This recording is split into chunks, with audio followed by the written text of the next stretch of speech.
Ravens. Patriots a 7-3 lead in the second quarter. Getting after it there in Foxborough. Baltimore and Tennessee also ongoing. Of course, 5 games tomorrow, which includes your Jacksonville Jaguars taking on the Cleveland Browns. Bunch of games on Saturday. Every NFL team plays a preseason game between tonight and Sunday as preseason NFL football has arrived. Let's set the scene for you. What to expect up until 10 o'clock tonight. The guest lineup looks like this. At the bottom of the 8 o'clock hour, Alex Scarborough, ESPN.com.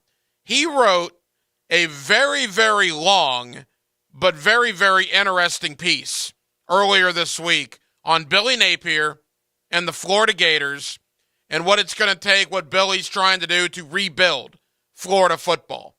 From things he had to change right when he got the job, talking to players, what was bothering them, changing the facility, the football-only facility, as it was being built, the staff he assembled. If you're a Gator fan, you need to listen to the interview with Alex Scarborough, and then you need to go read the story on ESPN.com. Very interesting.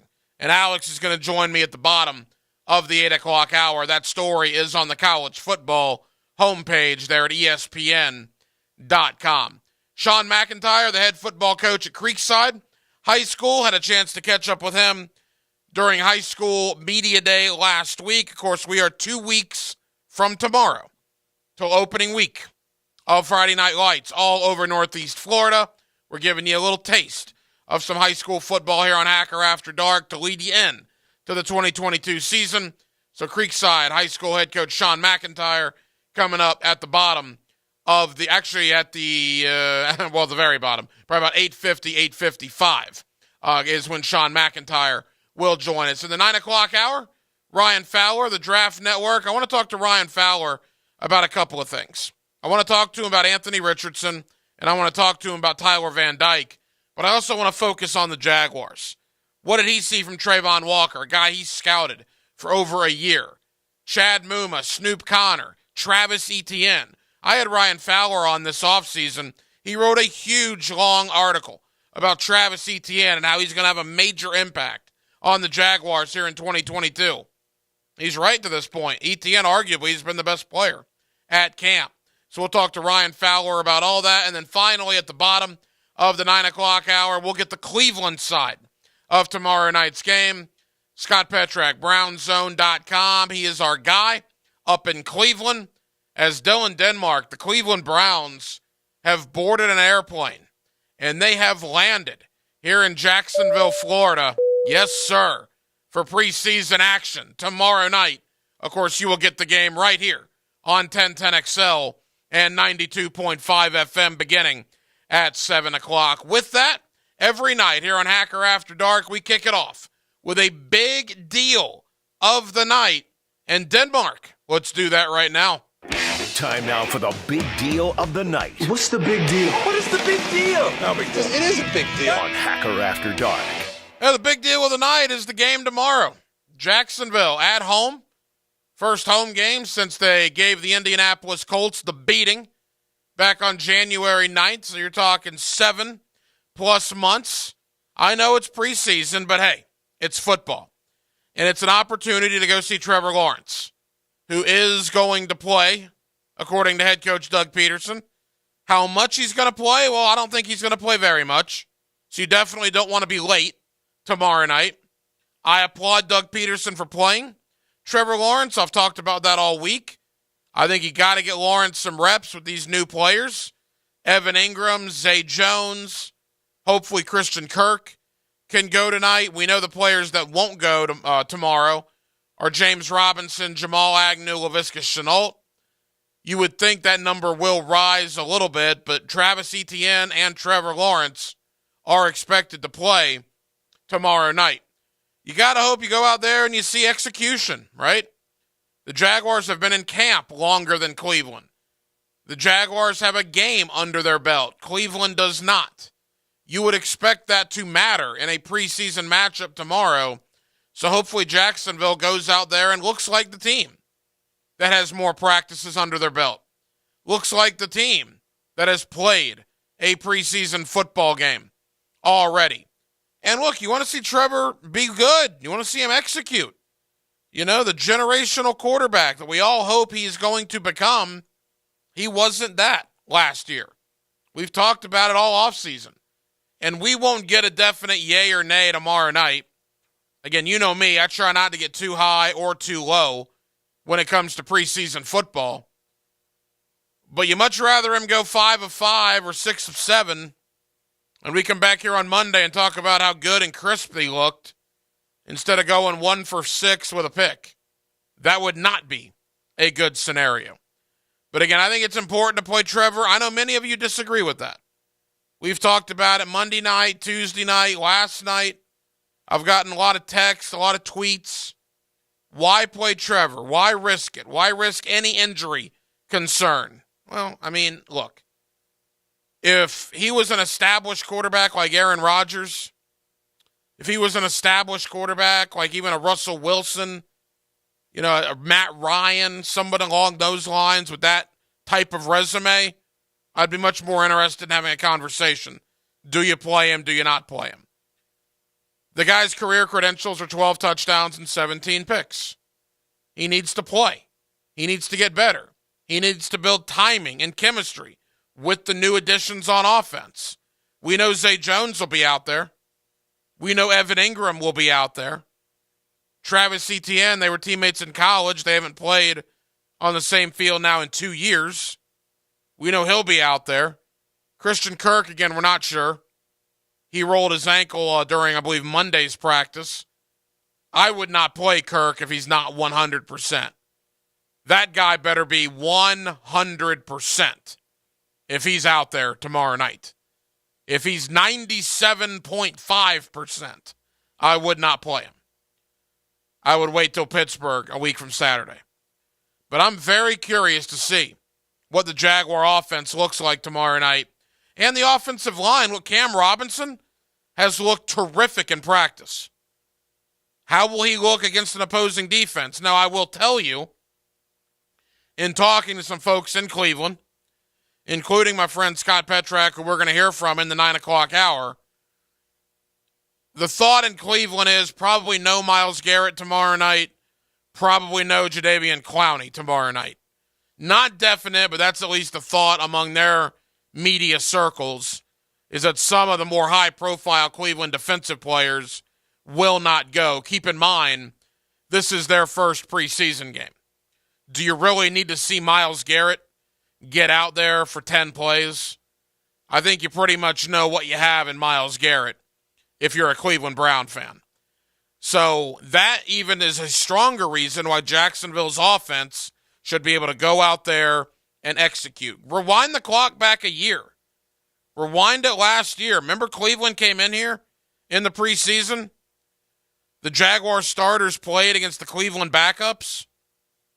It was Case Keenum, I believe, who started for Baker Mayfield and just went through the Jaguar defense like a hot knife through butter, man. Those Cleveland backups shredded the Jaguar starters. We should have known then that something was wrong with what was going on here with Urban and his staff. But you'd like to see the roles be reversed tomorrow night. Jaguars are going to have a lot of starters out there. Who knows how many starters Cleveland will have? Jacksonville's had more practices. Go out there and look like it tomorrow night at 7 o'clock. Now, the one caveat to that is it appears Deshaun Watson is going to start the game for Cleveland.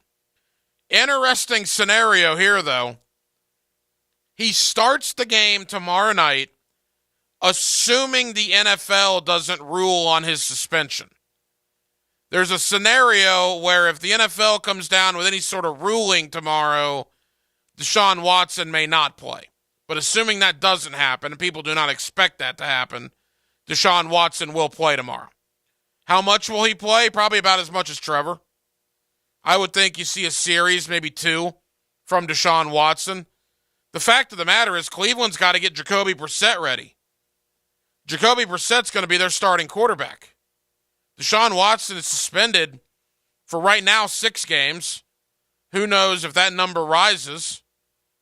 Will he get a full year? Is he gone for a full year? I agree with Cleveland playing Deshaun Watson because he hasn't taken a snap in an NFL game since December of 2020.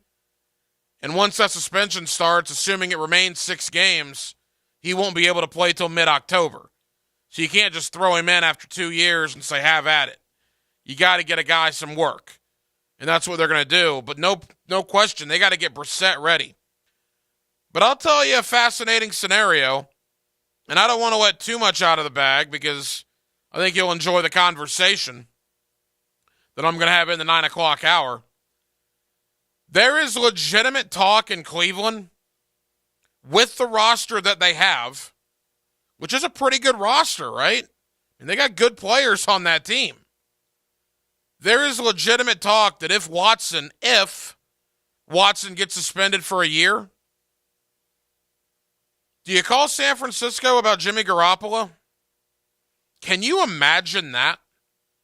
Can you imagine making a trade for Deshaun Watson and 5 months later making another trade for a 1-year rental of Jimmy Garoppolo?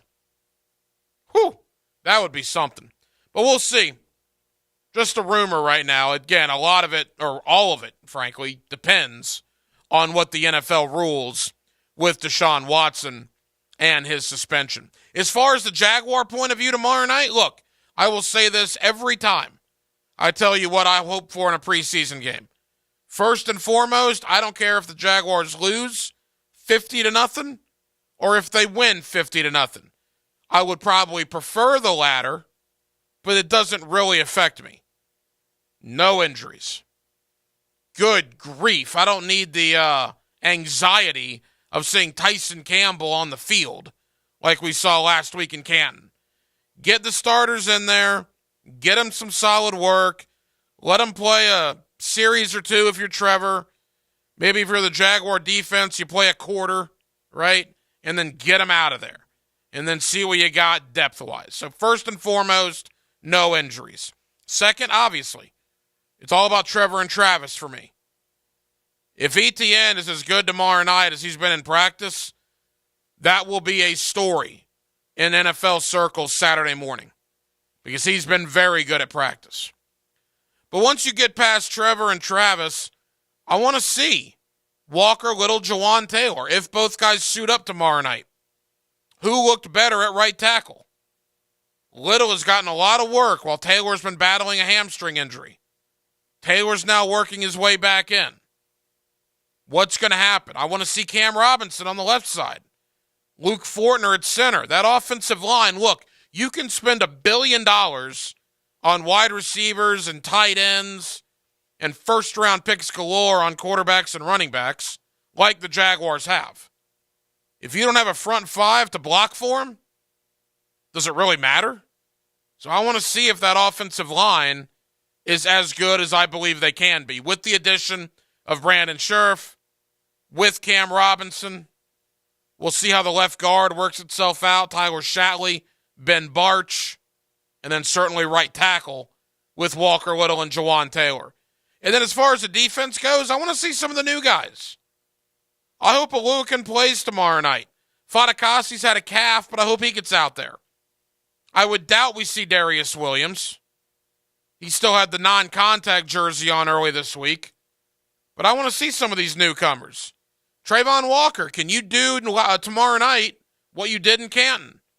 Can you go out there and make an impact in the 2 or 3 series that you're going to play? And I do hope to see some improvement from a guy like Chad Muma.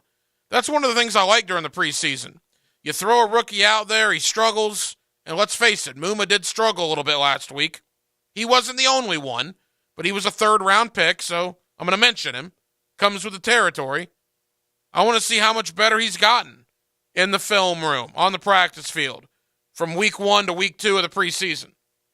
You like to see guys get better as the preseason gets longer and longer, and I hope we see that out of a guy like Chad Muma on defense, probably out of a guy like Snoop Connor on the offensive side of the ball. 641-1010 is the phone number, Jacksonville. If you want to get involved, you are more than welcome to do so. 641-1010 on the phone line and the text line, designed by Lifetime Enclosures. As always, we are streaming for your viewing pleasure. Go to YouTube, search 1010XL.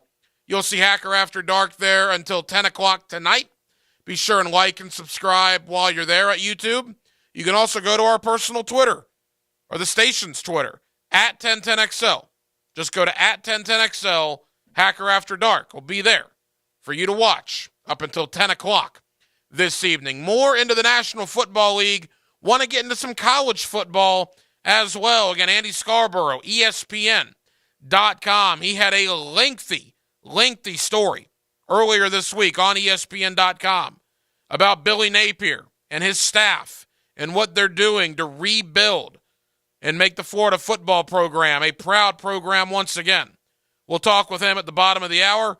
We'll talk a little college ball. That's next. Hacker After Dark on a Thursday night here on 1010XL 92.5 FM. The station that keeps coming back for more. More Jaguars, more Gators, more sports talk for Jackson. 1010XL, when you want more.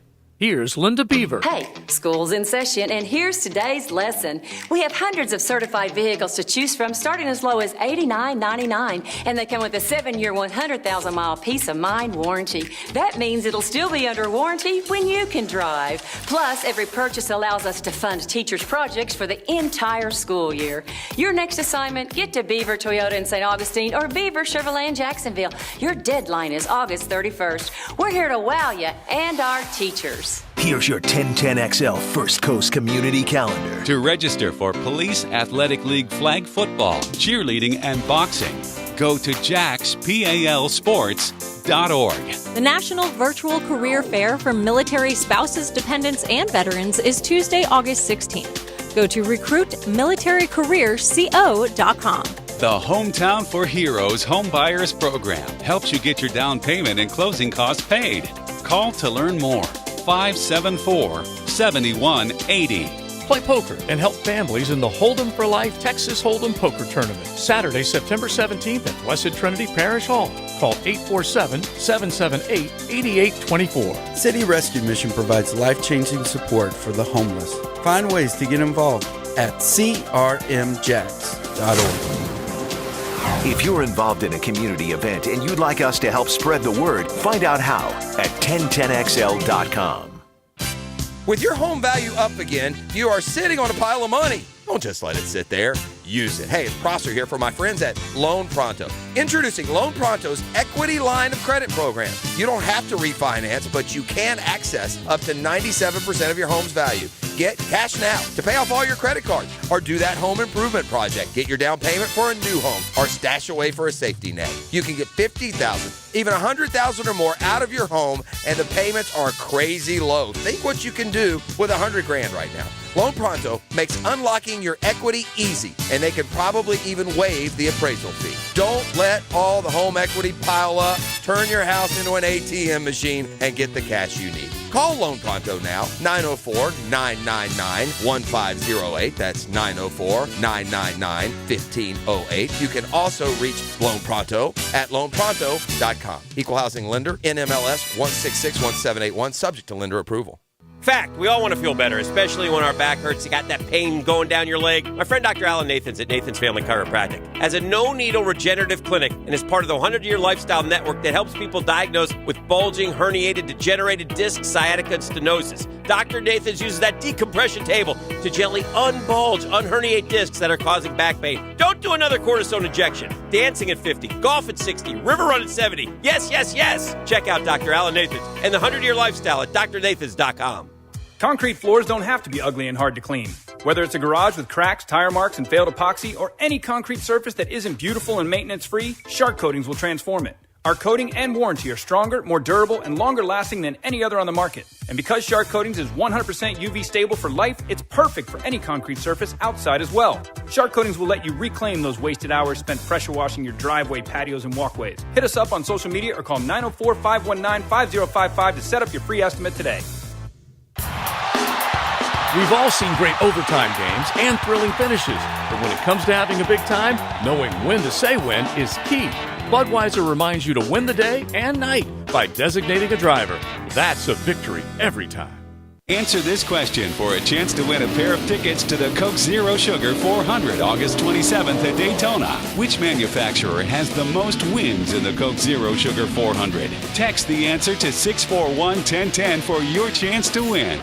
Prosser here. I get it. You're worried you missed the boat on selling for maximum price when it comes to selling your home, but you can still get top dollar right now with Chad and Sandy Realty. Maybe you're worried because your home needs costly repairs or upgrades. Chad and Sandy, the only real estate experts I trust and recommend with the sale of your home. Chad and Sandy guarantee multiple offers on your home in 3 days or they'll sell it free. Get maximum convenience, maximum sales price. Pick your move date. How'd you like stay in your home after the sale while you close on your dream home? No long-term contracts. You can cancel at any time. Eddie and Ainsley in Cobblestone. I thought I could make more money if we could get a quick cash offer on our own. I got offers, but low offers. Heard about Chad and Sandy on the radio, hired them to help. Chad got us the cash offers we wanted in 3 days. We ended up with $40,000 more than the best offer we got on our own. Get multiple offers in 3 days or sold free. Call Chad and Sandy today at 904-414-6200 or go to chadandsandy.com. That's Chad, ANDSANDY.com. I'm the hacker Ryan Green. As high school football season approaches, I'm putting together previews to prepare you for the first Friday night of the new prep season. Hackers high school football previews are brought to you by Southeast Orthopedic Specialists on 1010XL. This 1010XL 92.5 FM hour is powered by Anajar and Levine Accident Attorneys. Call 904-600-4000. That's 904-600-4000.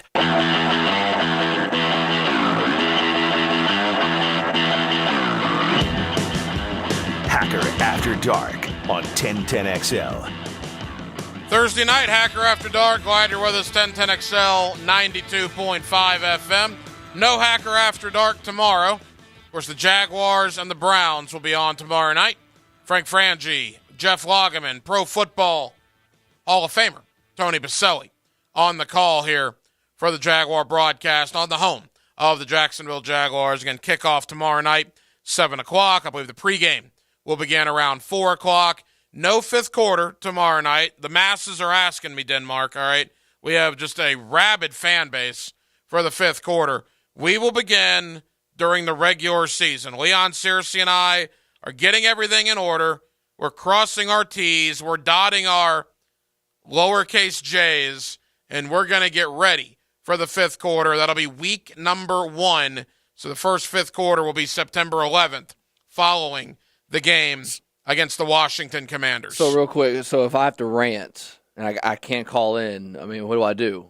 I mean, talk to yourself in the mirror. Oh, okay. You give it a good, thorough look over. Or I guess you could hit me up on Twitter at Ryan Green 1010XL. I'm there for you. And I usually respond. I've been known to respond to good rants on social media. Just don't be naughty. That's right. Exactly. Keep it PG or even PG-13. Let's not do R-rated material on my social media page. We're going to talk to Andy Scarborough, ESPN.com, about his piece on the Florida Gators coming up in less than 15 minutes. It does get me to a couple pieces of college football news that I wanted to get to. You see what ESPN did today? This is pretty interesting. They took the 65 Power 5 football teams, all right? Easy enough. The 65 teams and the 5 Power 5 conferences. And they said, all right, here is the best player on every team. Or I think it was the best draft-eligible player. That's what it was, the best draft-eligible player. So redshirt sophomore, junior, or senior, who is the best player on every Power 5 team. So, of course, let's look at the locals. Let's go to Florida State. And by the way, welcome to Florida State. They are in Jacksonville practicing, I believe, today, and we'll be back at it tomorrow as Mike Norvell has brought the Garnet and Gold here to get some work in as they prepare for Duquesne. That game coming up 2 weeks from Saturday as Florida State kicks off their regular season. The best player, draft-eligible player on Florida State, ESPN.com, says Akeem Dent. A thumping strong safety prospect. Dent gets the edge over offensive tackle Robert Scott for the team's top spot. Dent had 44 tackles last year and has shown an eye for the ball with 4 pass breakups. He's a potential day 3 pick with room to rise up the board. Let me stop you right there. You want to know why Florida State fans are concerned coming into this year? And you want to know why Florida State fans are concerned about what they've seen really since Jimbo's last year? And this is nothing against Akeem Dent. He's a very good player. I'm not saying anything about Akeem Dent. This is about the program right now and the state of the program. When ESPN.com lists the best draft-eligible player on all 65 Power 5 teams, and they list Akeem Dent and say that he is a potential day 3 pick, that's all you need to know about problems going on at Florida State right now. They're saying your best player might be taken in rounds 4, 5, 6, or 7. It does say there is room to go up the board, but good grief. That took me aback when I saw that. Miami, who's your best player? Well, that's not rocket science. It's Tyler Van Dyke. ESPN says this about Van Dyke, a third-year sophomore. Van Dyke burst onto the scene with 9 starts last season and showed the arm strength, pocket mobility, and field vision to be an NFL starter. He has to show the same ability over a full season, but NFL scouts are excited about his ability. He's a potential first-rounder. Yeah, Van Dyke's a good player. If you didn't watch a lot of Miami football last year, if you didn't watch him in those 9 starts, you missed out. He's a good player. And now with Mario Cristobal and his staff in place, I expect Van Dyke to have a good year. He might be the best quarterback in the ACC. Might be, because there are some good ones. Malik Cunningham at Louisville is a good player. Remember DJ Uiagalelei? Remember him?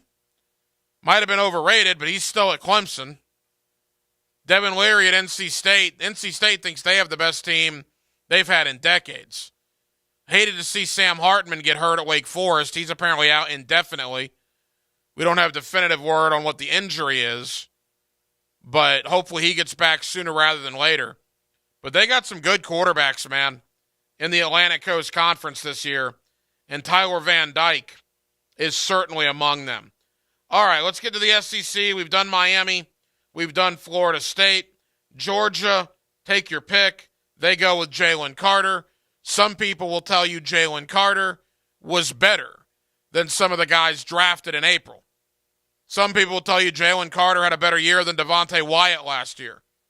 Some people would even tell you that Jordan Davis got all the pub, but Jalen Carter might have been a better player last year. He is back on that Georgia defensive line.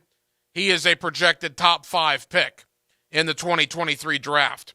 And when it comes to Florida, of course, it's Anthony Richardson. Here's what ESPN says about Anthony Richardson. When you think of potential and ceiling at the quarterback position, Richardson fits. In limited action in 2021, he showed the arm strength, playmaking ability, and poise to excite the fan base and scouts. People forget that. I've hammered it home here on Hacker After Dark, but people do forget that Anthony Richardson threw the ball, 64 times last year, and that's it? Only completed 59% of those 64 attempts. 6 touchdowns, 5 picks. And yet, despite that lack of production, despite that lack of experience, he started 1 game, right? The Georgia game, I think, was the only game he officially started. People think Richardson's going to have a huge year. I think he's going to be very good. I don't know if he's going to meet expectation, because I think expectation in Gator Nation might be a little unrealistic.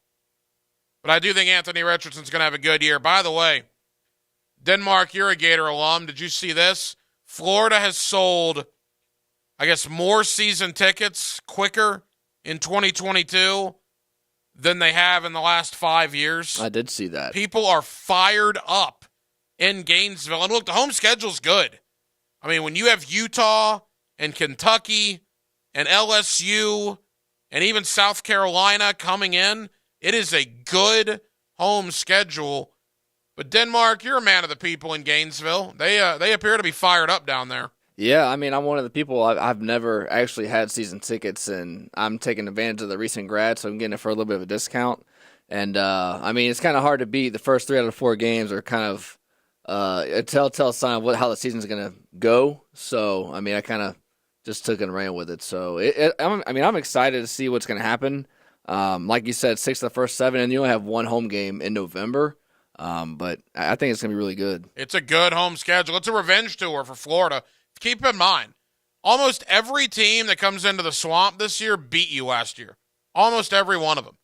LSU beat you. Kentucky beat you. South Carolina beat you. Missouri beat you. It's unbelievable. You lost all those road games, and you get all those teams in the Swamp this year. I did want to throw this out as well. Jerry Palm, CBS Sports, did his yearly bowl projections today. So I took the 4 in our area, Georgia, Florida, Florida State, Miami. This is what CBS Sports has for you. As a fan base, would you be happy? Well, he has Georgia in the playoff. So I imagine Georgia fan would take that. He has you in the playoff. Florida State, he's got you taking on Liberty in the Gasparilla Bowl. You know what? That would be an improvement for Florida State. If you're a Seminole fan, would you take the Gasparilla Bowl right now against Hugh Freeze and Liberty? With that schedule, I would if I were you. Miami, he's got you coming here to the Gator Bowl to play Arkansas. Miami, with all your hype, all your preseason hype, your fan base is fired up. They might actually get 45,000 in that stadium this year. Would you be excited about a Gator Bowl appearance? And Florida, I think Jerry Palm loves you maybe a little too much. And this is going to bother me, Denmark. I'm not a man that likes change all that much. They've changed the name of the Outback Bowl. They did? It's no longer the Outback Bowl. It's another sponsor, and I'll learn it in the next 3 or 4 months. But Jerry Palm has Florida in what was once known as the Outback Bowl, taking on Wisconsin. They're in Tampa. I'll tell you this. If Florida ends up in Tampa on January 2nd, playing in the aforementioned formerly named Outback Bowl against Wisconsin, Anthony Richardson may have won the Heisman Trophy. Because you got to be, 8-4 minimum? More like 9-3 to get to the Tampa-Orlando New Year's Day bowl games? I would take that right now. I would sign on the dotted line if I were Gator Nation and I was told I'm going to Tampa to take on Wisconsin on January 2nd. So again, Florida State, the Gasparilla Bowl, Miami, the Gator Bowl, Georgia in the college football playoff, and Florida in Tampa taking on Wisconsin. Those are the CBS Sports bowl projections for 2022. Speaking of the Florida Gators, Andy Scarborough, ESPN.com, wrote a terrific piece about Billy Napier and things he's doing to rebuild that Gator football program. Florida fans, I think you'll enjoy the conversation. Andy Scarborough with me on Hacker After Dark next here on 1010XL and 92.5 FM. It's never as good as you think. It's never as bad as you think. There were some good individual efforts. There's a lot of things we got to clean up. It just comes down to fundamentals and details, assignments, alignments, the details of routes, run game, the fits for the offensive line, things like that, and build towards this next one. Next up, the Cleveland Browns, this Friday night at 7 on 1010XL, home of the Jaguars.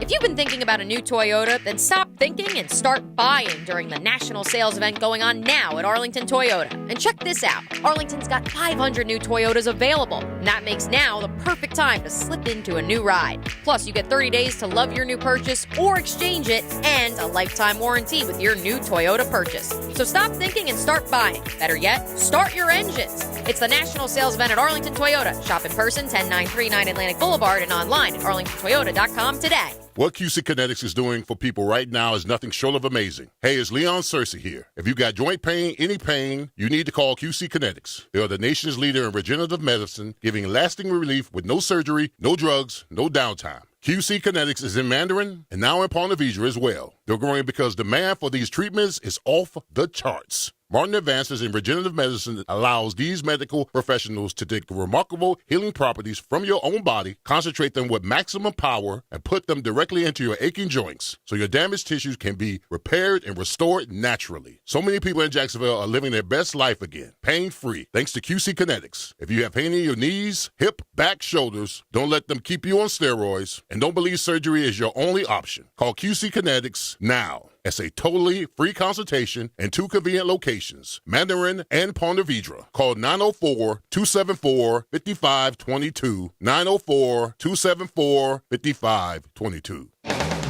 Hello, Jacksonville. This is Greg McGarity, President and CEO of Gator Bowl Sports. The TaxSlayer Gator Bowl game and events have been a Jacksonville staple for more than 75 years. We support more than 4,200 local youth annually through Gator Bowl charities. Gator Bowl Sports is a perfect way for local companies and individuals to get involved. We'd love to meet with you and talk about how you can join our team. If you'd like to learn more, contact us at 798-1700, 798-1700.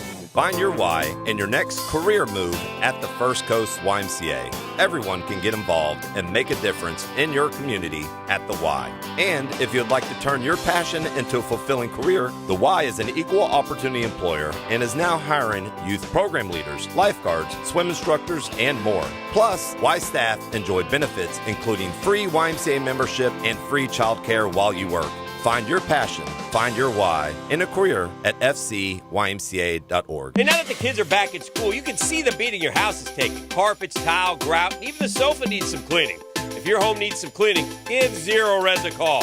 Right now, get 50% off tile and grout ceiling. Zero Res, spell it forwards or backwards. It's the right way to clean. Tom Casey here with Griffin Service. As I look around Jacksonville, I see plumbing that can be held together better by duct tape, electrical work that can double as a shock collar, and AC work I know costs an arm and a leg on your utility bill. Save $1 today, but it costs you $10 down the road. At Griffin, we don't think you want, or maybe even know, you're hiring El Cheapo and cut rate work. So, if you need plumbing, AC, or electrical help, and you want it done right, call GriffinService.com and know you're getting the best. Prosser here for Lifetime Enclosures and Lifetime Flooring. With the weather now hot as can be, look ahead and get that backyard ready for fall with a new open air or screened-in enclosure. Maximize the space you have and make it great with Lifetime Enclosures and Lifetime Flooring. They truly are the best in the business. So if you have the space and the idea, give them a call today. Lifetime Enclosures and Lifetime Flooring. Showroom just off Phillips Highway. Tell them Prosser sent you.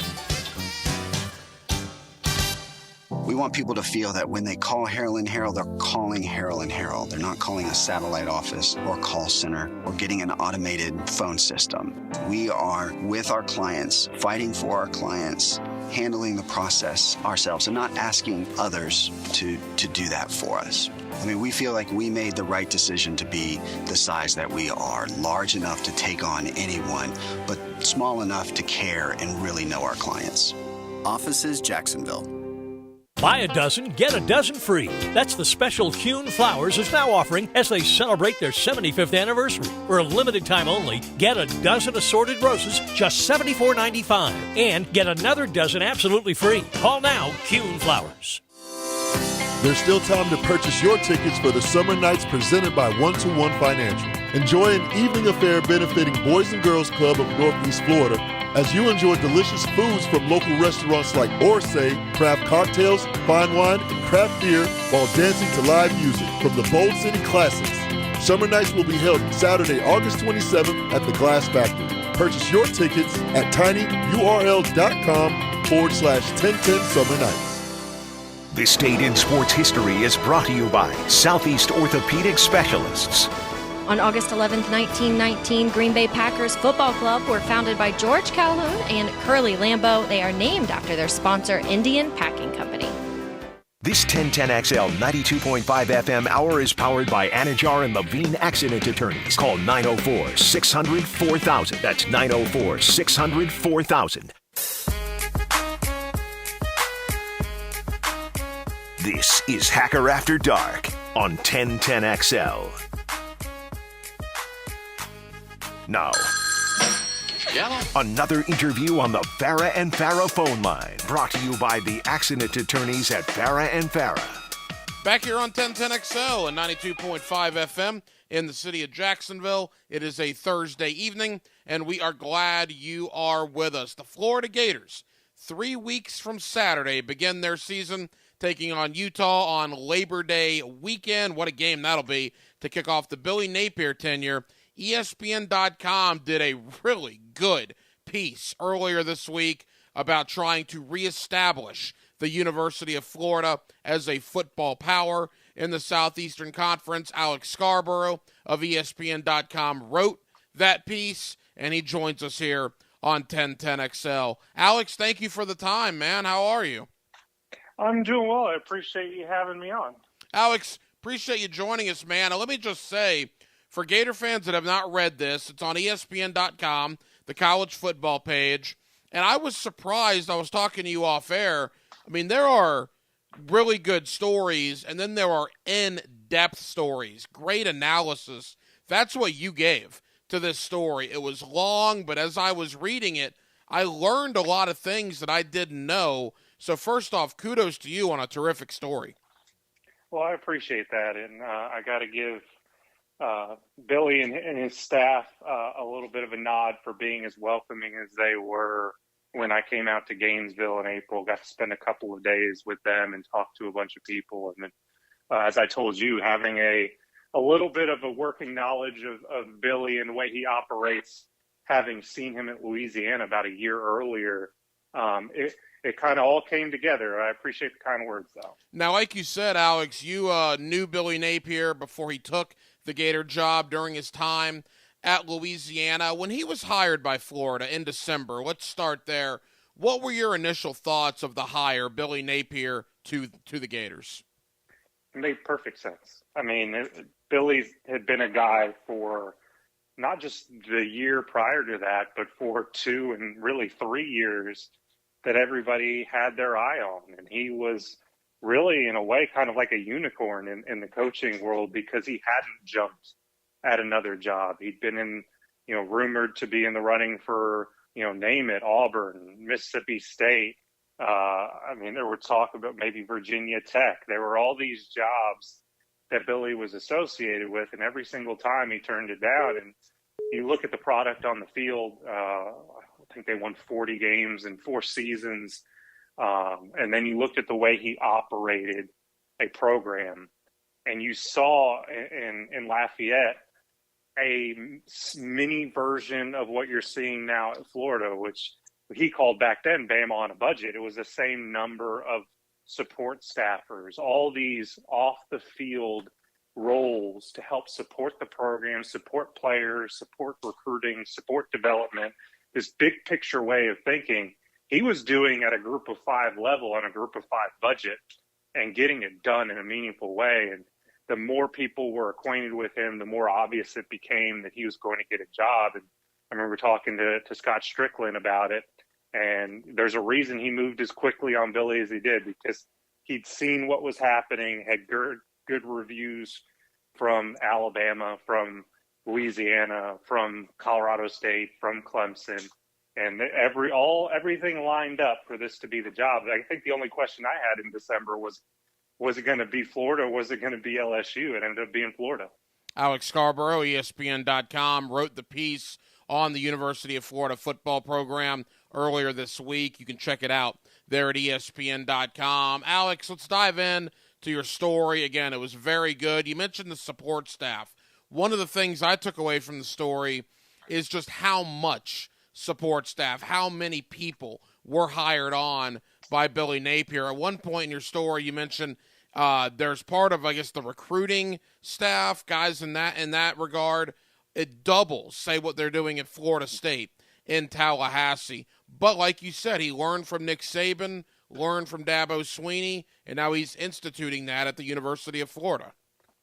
He has a big picture way of looking at running a football program that's not unlike what you see in big business, which is specialization. It's putting people in roles where they can do one thing and really succeed at it. That's kind of, in a way, how this all starts. It starts with Nick Saban creating a large staff at Alabama and Billy seeing that firsthand. But he's building an army there. I know it's kind of like an inside joke in Gainesville, the Napier Army. That's really what it is. I mean, I remember visiting Louisiana the final week he was there and being told he as part of negotiations, he wanted more than 20 new staff hired, which there's two ways of looking at that, right? There's the first way of how in the world did Florida fall so far behind that they needed to hire this many people to get to a place where they needed to be. I think that needs to be considered in all of this is why were they in that predicament? And I think part of that was trying to relive the Urban Meyer era and clinging to that and just not modernizing it. The other way of looking at it is probably more positive, which is that Billy Napier has a holistic vision for the way he wants to run a program. He doesn't want one full-time dietitian. He wants 3. And what's the reason for that? He wants one person who can oversee it, a la head coach. He wants one person in charge of the offense, one person in charge of the defense. It's specialization. So they know every single person and what their specific needs are. And that's not just in the nutrition world of it. That's in the training part of it. That's in everything. They have 2 speed coaches because they look at it and say, we need to train everybody individually and accentuate what they have. It's a large operation, but I'll tell you this, Billy has a mind for it. And he's the son of a high school coach, but he's one of the most methodical people I've met in this business. The most like Nick Saban in that respect that I've seen and spent time with. He knows the way it works and the way it should function, and he's got the kind of patience to see it implemented. Now, does that mean it's going to result in national championships? Who knows? These things are out there, but he has the temperament to run this big of an organization. You mentioned the word methodical. One of the pieces in your story as well is he asked every player what some of their issues were, and they brought up lack of parking, right? The fact that they had to walk from their locker room all the way down to the practice facility. Now we know the new football-only facility is being built. We'll get to that in a moment. But to ask every player what their issues were and how to correct those issues, I thought was really interesting. Yeah, and tying it back to that new facility. So he gets in there in December. They're in the middle of bowl prep, and he's talking to all those players individually. And 2 of the things that I write about that stood out were, 1, the lack of parking, as you talked about, and 2, the fact that they had to walk, what's basically like a block or 2 blocks over to where their facility is. And just, it doesn't sound like much, but they're the only school at that level I've ever seen have to do that. And you're talking about the Florida heat. You're talking about, expending a lot of energy in practice, and then you got to walk all the way back to your locker room. It's a pain in the butt. But what does Billy do? He doesn't say, the new facility's being built. That will be addressed in June or July, or where are we now, in August, when they finally move in. He didn't say that. No, he said, all right, I'm going to go to the athletic administration. I'm going to get you guys parking spots. I'm also going to talk to the athletic administration. We're going to get some buses over here. That way, every single day when you're going to and from practice, you're in a bus. It may only be a 2-second ride, but it's going to make your life easier. Now, what does that mean for the player? That means, hey, you got this. This is great. But you owe me something now. You owe me 100% when you are out there. You owe me that this is your full effort. And that's the other thing when we talk about support staff and numbers of guys out there. That's multiplying the number of eyes that are on you. That's multiplying the number of corrections. That's just redundancy upon redundancy. And players are under the microscope, and they need to improve. So there's give and take in all things. But Billy knows, players, I talked to all 3 players who came with him to SEC Media Days. Every single one of them called him a player's coach. Every single one of them called him demanding. If you can pull those 2 things off simultaneously, you're doing a good job.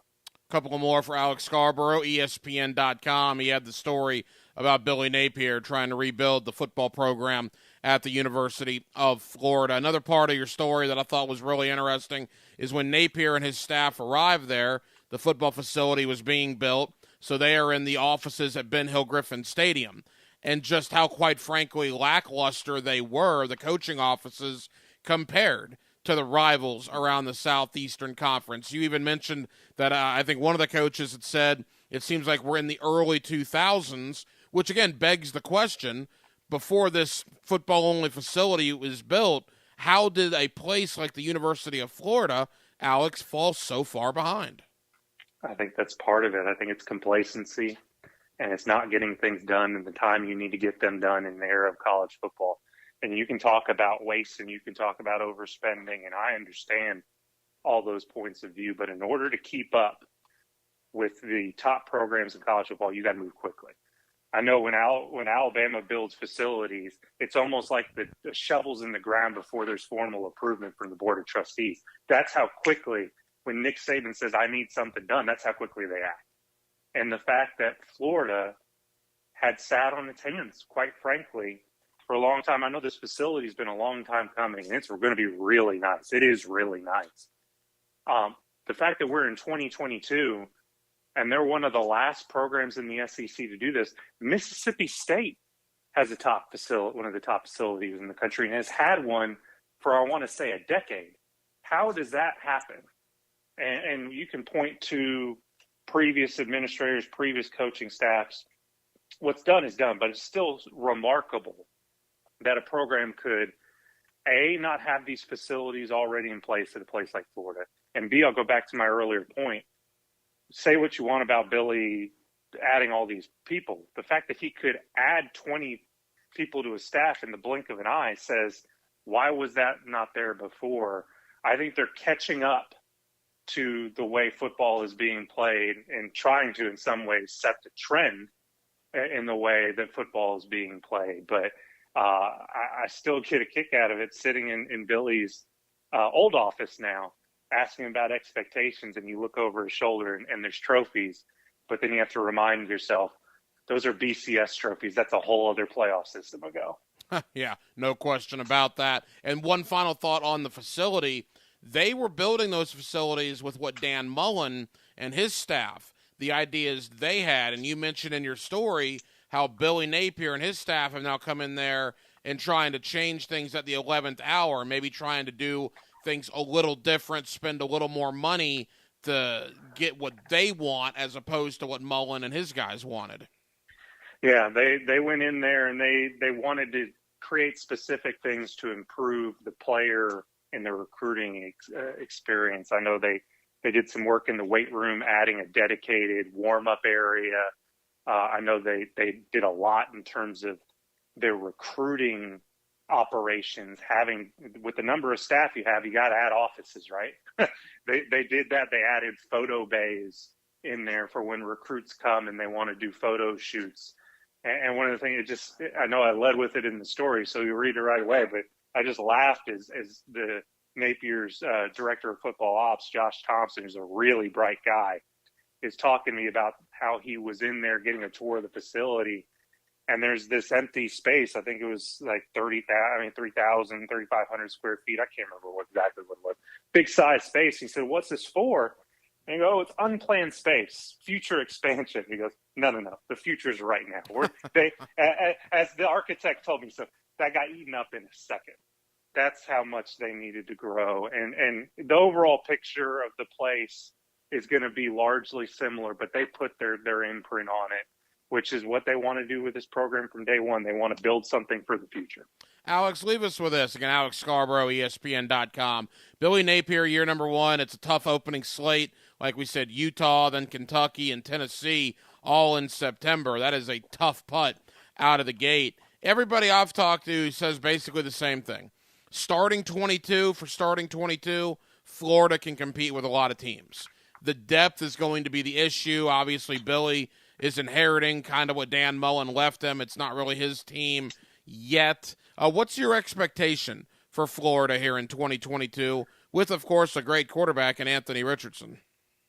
Yeah, I think what you've been hearing as far as the first 22 is on the ball. I might maybe lower it to the first 18. I think they've got some issues in the trenches and maybe not the players there that they expected of a place like Florida. And really, that's the depth of the hole. I mean, I don't think I'm breaking any new ground when I say that Dan Mullen let it slip a little bit in terms of recruiting. I think in a lot of ways he was recruiting the similar way he did at Mississippi State. And, maybe I understand that he had a lot of success there. His run for what Mississippi State was used to was historic. It really was. But there's a different standard at Florida. There's a different standard when you're trying to compete with Georgia and Alabama and LSU every season. It's just not there, and it's going to take some time to get there. That's why I think this season could potentially be a little bit painful in terms of growing pains. You laid out the schedule, that Kentucky game week 2. Oh boy, Kentucky is where Florida wants to be in terms of having an operation that's humming, in terms of recruiting at a really high level. Granted, for Kentucky, in Florida, the expectations are going to be a little bit different. I'll tell you, Alex, but imagine saying that 5 years ago, what you just said. It's a testament. It's a testament to Stoops as much as it is an indictment of the previous coaching staff, 100%. Yeah. And that's what Florida's got to resolve, and it's not going to get resolved overnight. The one thing they have going for them, Anthony Richardson can play. There's a lot of belief in him there. There's a lot of talent there. You don't have to watch much film. You don't have to watch much more than a YouTube clip that's 90 seconds long to say, oh, yeah, that's an NFL quarterback. Now, do they have the receivers around him? Do they have the offensive line to protect him? I don't know. That's going to remain to be seen. And that's why I think I know Florida fans don't want to hear this. I know they won't say this, but I know the staff there. I know the administration.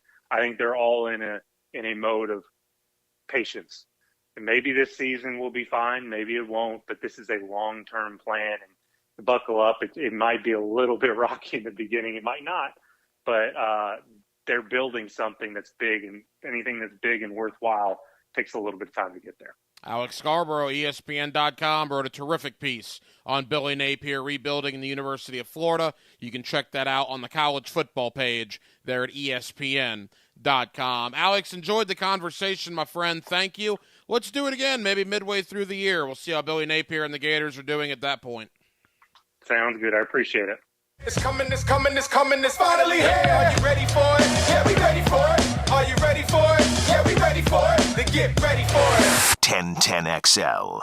Hi, this is Dave Barker. Multi-unit hair grafting is now available at IHRS and can give you 3 times more hair in one procedure over a traditional hair transplant. Multi-unit hair grafting gave me more hair in one procedure and within my budget. You can grow your hair back with this exclusive new procedure. Call for a free evaluation. Call IHRS 904-777-IHRS 777-IHRS 777-4477.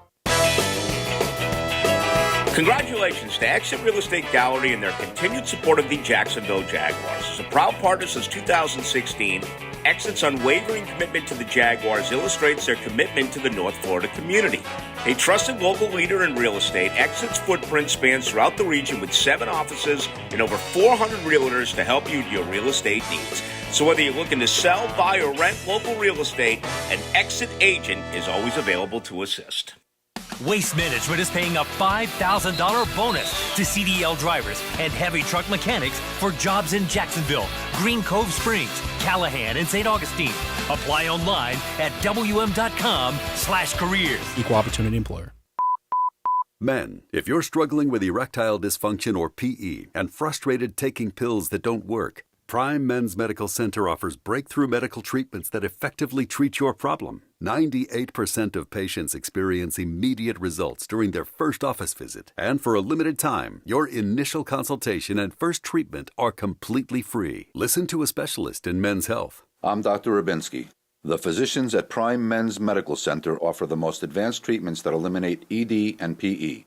Now men are lasting 30, 60, 90 minutes or longer, regardless of age or medical history. Guys, to eliminate your frustration in the bedroom, call Prime Men's Medical Center now to take advantage of this exclusive limited-time offer. Your initial consultation and first treatment are totally free, and you'll see instant results right in the office. Call now, 904-664-8217. 904-664-8217. That's 904-664-8217. It all comes down to Daytona and the Coke Zero Sugar 400 race weekend, August 26th and 27th. Answer this question for a chance to win a pair of tickets to the Coke Zero Sugar 400 August 27th. Which manufacturer has the most wins in the Coke Zero Sugar 400? Text the answer to 641-1010. Which manufacturer has the most wins in the Coke Zero Sugar 400? Text the answer to 641-1010. Blackout colon cancer. Hicken here for the Borland Groover Foundation. If you're 45 or older, the ball is in your court to get screened. The key to surviving colon cancer, early detection and prevention. 45 is the new 50. Protect your end zone and get screened for colon cancer now. The Borland Groover Foundation is a nonprofit organization devoted to helping the community and save lives. Visit BorlandGrooverFoundation.com for more. Relax before class at the Sawgrass Marriott Spa. For the month of August, the Sawgrass Spa wants to reward educators with 20% off a purchase of $175 or more. Take this time before the school year starts to relax. Enjoy the summer, and always remember that self-care is very important. It's the Relax Before Class special, only in August at the Sawgrass Marriott Spa in Ponte Vedra Beach. Purchase in person at the Sawgrass Spa during normal operating hours. Duval or St. Johns County Education Industry Identification required at checkout.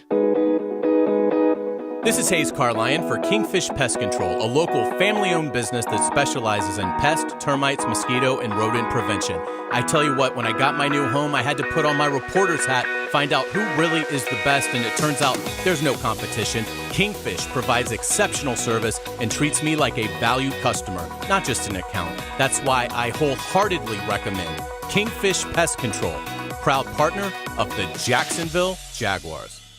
Hey, I'm Jackie, and a little thing I love about the Chick-fil-A chicken biscuit is the chicken. It is golden brown, so juicy, so delicious. It's the perfect savory start to my day.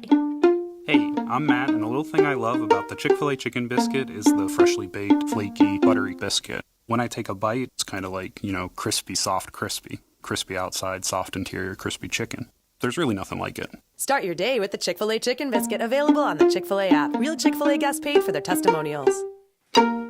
Beaches Jewelry and Pawn is ready to help. If you need extra cash or a quick loan, Beaches Jewelry and Pawn has cash in hand. They also love to buy items of value. They need gold, silver coins, and flatware, jewelry, guitars, and of course, guns. Home of the Jacksonville Jaguars. WJXL AM Jacksonville Beach. WJXL FM Jacksonville Beach. This 1010XL 92.5 FM hour is powered by Anajar and Levine Accident Attorneys. Call 904-600-4000. That's 904-600-4000.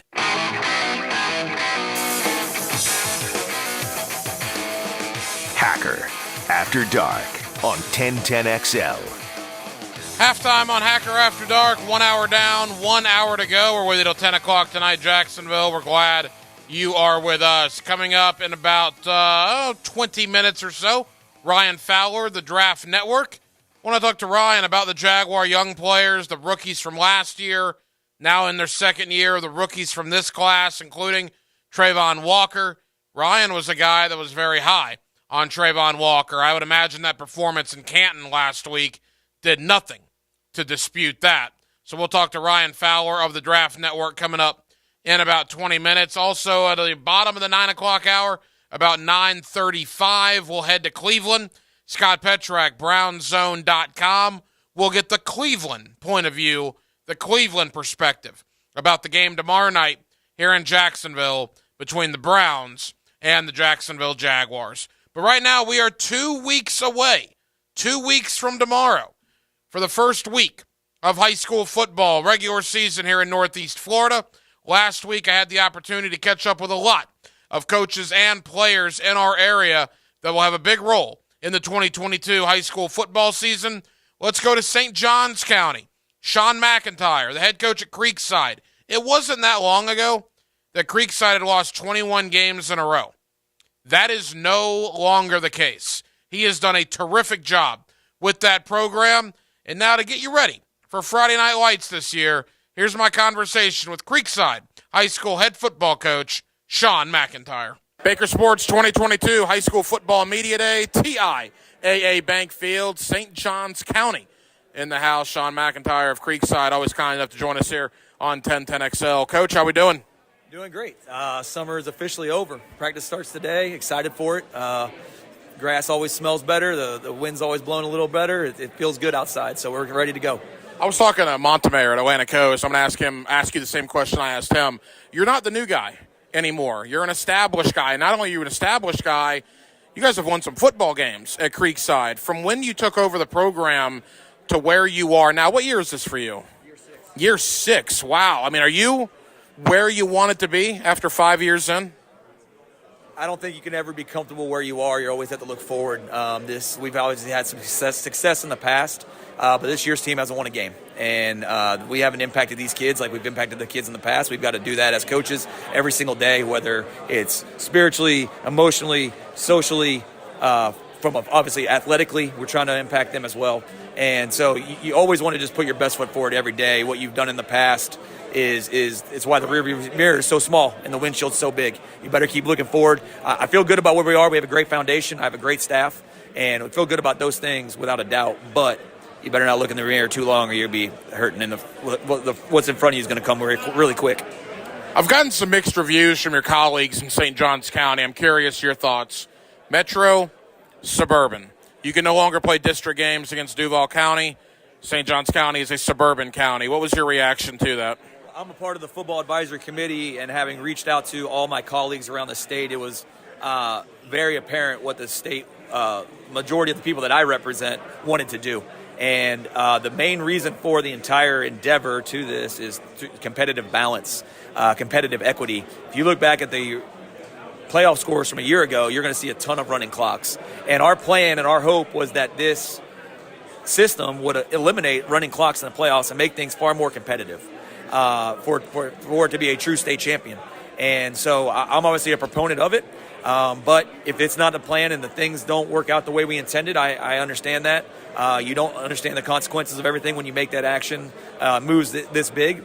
So I hope that our plan and that competitive balance comes to fruition this year, because I think that's what it's about. I mean, you look at our district, obviously this move was critical for us, and we got put in a very difficult district. But I wouldn't go back knowing what I know now and change my vote, because I believe that the competitive balance and competitive equity are more important than anything else. Even though, other teams may have got a better draw than we got, it is what it is. I didn't vote for Creekside. I voted for what the state wanted as a whole. Sean McIntyre of Creekside. You mentioned that district. Should we call that the district of death already? We usually give that to one district a year. You were in a crazy district. It's Bartram, it's Fleming, it's Oakleaf, it's Buchholz. I mean, that's insane. Yeah. It's. I think I've been a part of that district of death the last few years. I think you have been, actually, yeah. It is. You're going to have to come to play every Friday night, and so there's no way around it. It is what it is. And you look at the model that we created with the Suburban Metro, us and those 4 other schools you just named, we are very similar. The hallways at our schools don't look very different. And that's the luck of the draw. I would have much rather had a Conference USA schedule, but I got the SEC West. So we're going to go play. We'll see where the chips lie. Our goal is always to be the best version of ourselves. If we lose to somebody that's better than us and we played well, that's all you can do. We just want to be the best version of ourselves each and every Friday night. For people that don't know, and I don't know if you'll say it, so I will. You took over a program that at one point had lost 21 games in a row. And where you are now in only 5 years with a public school is an unbelievable job by you and your staff. What can we expect from Creekside in 2022? We're going to play the same brand of football that we've played for the last 5 years. We're not going to try to beat ourselves. More high school football games are lost than they are won. And we're going to make sure that we stay on top of routes, don't give up big plays, take care of the football on offense, try to be dynamic on special teams. We're going to try to be the best version of ourselves. That's all we've ever really focused on at Creekside. We try to water our grass and make it the greenest we can make it. We don't look over the fence and worry about what anybody else is doing. We just try to do what's best for us and our kids and keep that moving forward. And we're going to play hard. Our kids are great. They work hard. We're going to be physical, and that's the kind of our calling card right now as a program. Final question for Sean McIntyre of Creekside. 32 head coaching changes in Northeast Florida and Southeast Georgia over the last 2 off seasons. Yet you look in St. Johns County, Braddock, Sutherland, drafts, all 4 and 5 years plus. What is it about St. Johns County that doesn't have a lot of turnover like we've seen in other counties at the head coaching position? I think we have a tremendous school district, obviously the best school district in the state.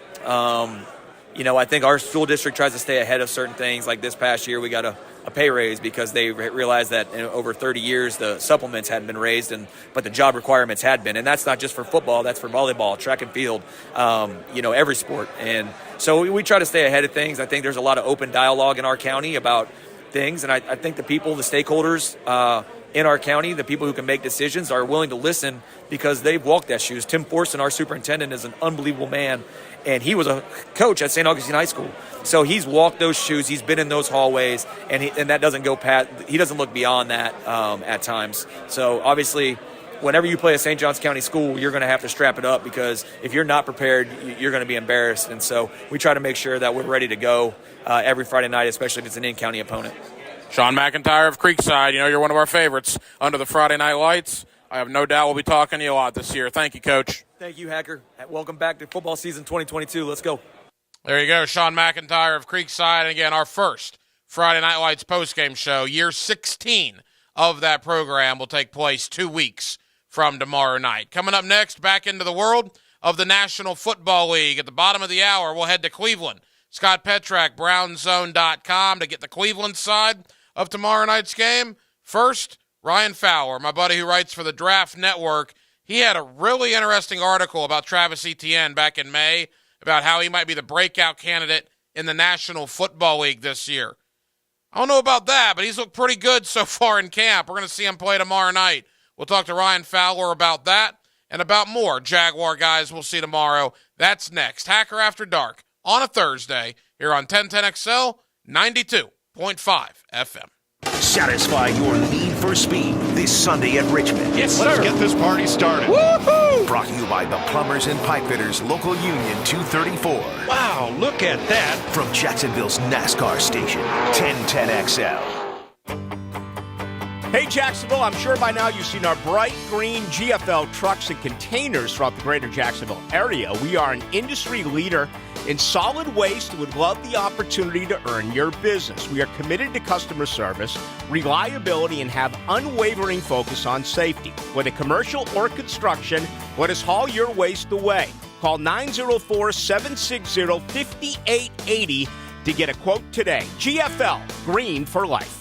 People who call QC Kinetics are pretty much fed up with joint pain. It's to the point where it's affecting their quality of life. Maybe they can't pick up their grandchildren anymore, or golf, or play tennis, or walk with their friends. Dr. Justin Garzone, Medical Director at QC Kinetics, the nation's leader in regenerative medicine, giving lasting joint pain relief with no drugs, no steroids, and no surgery. The great thing about our therapies, there isn't any downtime. There's no side effects, so patients can get our treatment and continue on with their day-to-day life. And Dr. Garzone speaks from experience. He had excruciating back pain and got relief at a QC Kinetics clinic. Over a very short period of time, the pain went away completely, and I've had absolutely no symptoms or pain since my treatment. Call QC Kinetics now for your free consultation. Call QC Kinetics, 904-274-5522. That's 904-274-5522. 904-274-5522. 5X480. Dayton B100 V-Belt,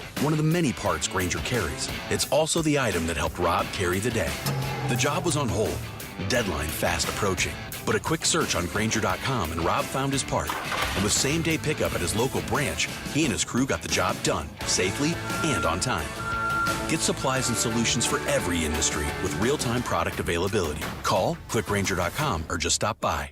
Grainger, for the ones who get it done.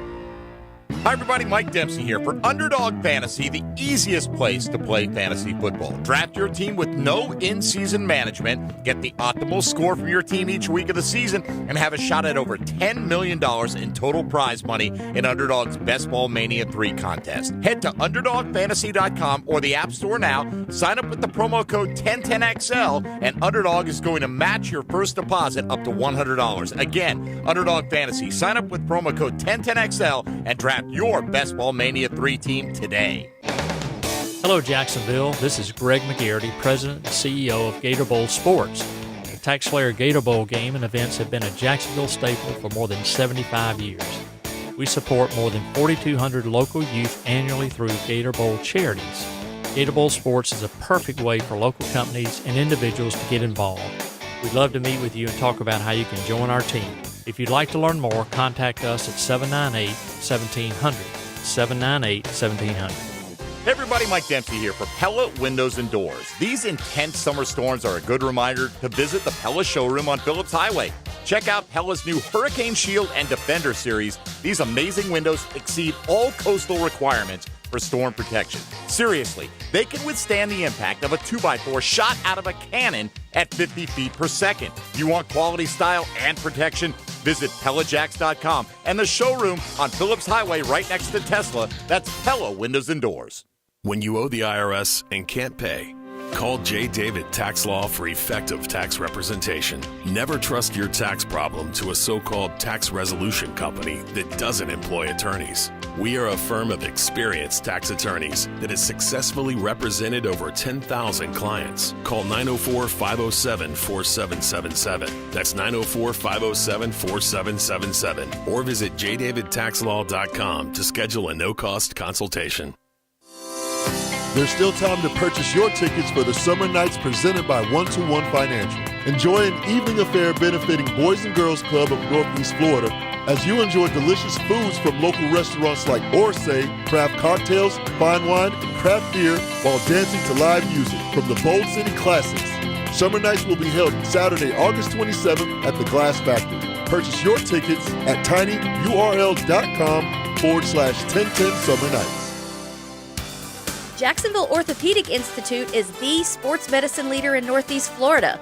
We're proud to be the official sports medicine provider for your hometown teams, including the Jaguars, Sharks, Axemen, Armada, and the Jumbo Shrimp.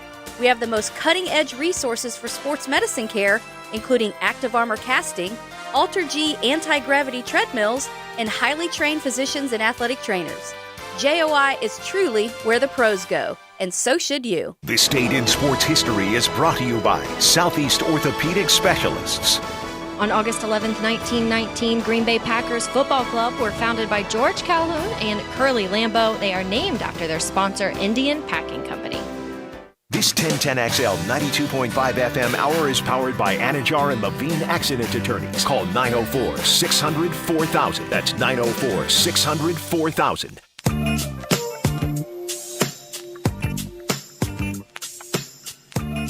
It's Hacker After Dark on 1010XL.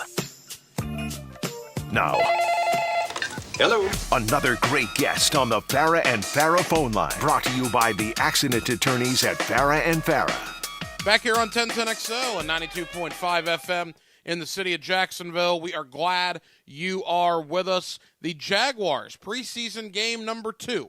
Friday night against the Cleveland Browns. It looks like the starters, at least some of them, will play, including quarterback Trevor Lawrence. Let's go to a man that I talked to this offseason. He raved about Travis Etienne about 3 months ago, and boy, Travis Etienne has been one of the stars of camp. My friend Ryan Fowler, you get him at the Draft Network, and he's always kind enough to join us here on 1010XL. Ryan, how you doing? I'm great, Ryan. Thank you for having me. Football's right around the corner, huh? There is no question about it, and I'm going to give you credit, man. I had you on, golly, probably back in early to mid-May. You wrote a story on the Draft Network outlining how you thought Travis Etienne could have a big role in this offense. Look, it's only practice, I get it, but he has been, Ryan, the star of Jaguar training camp to this point. He's just so darn impressive, Ryan, and I can't say it enough. Watching him at Clemson and what he did, especially next to Trevor Lawrence, and how that offense continually flowed through the two of them was just completely dynamic. And obviously last year was obviously a mishap with him getting injured, and was just really it halted that entire offensive product. And now you look into this year, and despite James Robinson obviously missing time as well, moving into this first preseason game where we are expected to see them for potentially a series or two, and how that offense could flow with both of them on the field, and the additions that they made, not even in the interior offensive line with Luke Fortner and with Brendan Sheriff at right guard, but the guys on the outside as well. Seeing this offense gel as a whole and getting Travis Etienne the ball, yeah, we've seen him in T-shirts and shorts, but how does he produce when he's in pads under fire of an NFL defense in his face? I'm extremely excited to see that. I think we've seen him get up and go in the outside, create outside the tackles, get the ball in his hands outside of the backfield. I'm looking forward to him. How is he in pass pro? How is he working inside the tackles, maneuvering against the bigger, more athletic bodies in the NFL? And I think we're going to see a lot of that in this first glimpse of him against the Browns this week. Ryan, there's been a lot of conversation here in Jacksonville. Do you play Trevor Lawrence? Do you play Christian Kirk and the starters. My thought is, and again, Doug Peterson came out earlier this week and said, yes, most of the guys will get at least a little bit of work on Friday night. But Trevor Lawrence isn't Joe Montana, right? He's not Tom Brady. The guy is coming off a year where he threw 12 touchdowns and 17 picks. He's got a bunch of new weapons that he's never actually played a football game with. I think you got to get him out there. I think this is the right move by Doug Peterson. What's your thought on that? I think 100%. In this day and age with how complex defenses are, it doesn't matter. We heard so much about Trevor Lawrence as that quote-unquote generational talent, not just in his athletic ability, but from the shoulders up and what he had in his head and how smart he was, how developed he was as a quarterback and his ability to read defenses. You don't get that sitting on the sidelines and holding a clipboard and having an earpiece in your ear hearing what, C.J. Beathard or even the first game when Kyle Sloter and Jake Luton were playing.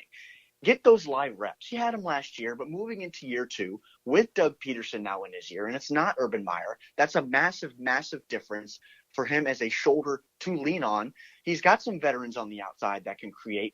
Let him get into potentially maybe a quarter's work. Now, I get it. You don't want him injured. I understand that.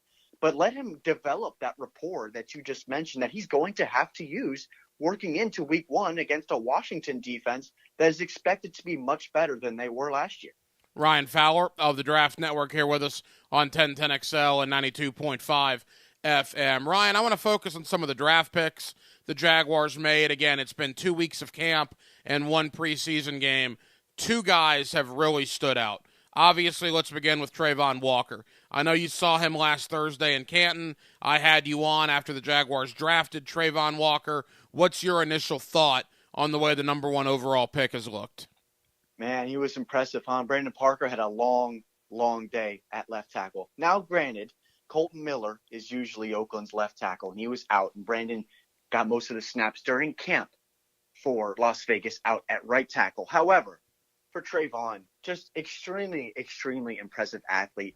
He worked Brandon Parker throughout that first quarter and really didn't need to show anything else for him to play into the second, third, or fourth quarters of that game. Just how dynamic and how athletic he is and how really dynamic that first and second level of that defense is going to be with a Devin Lloyd and with a Fole Olakun or with a Josh Allen. Those are extremely athletic defenders that can do a lot of things. And we talked about Travon Walker and his ability to play the 1-tech, 3-tech, 5-tech. You put him out as a wide 9 rusher outside the shoulder of the tight end.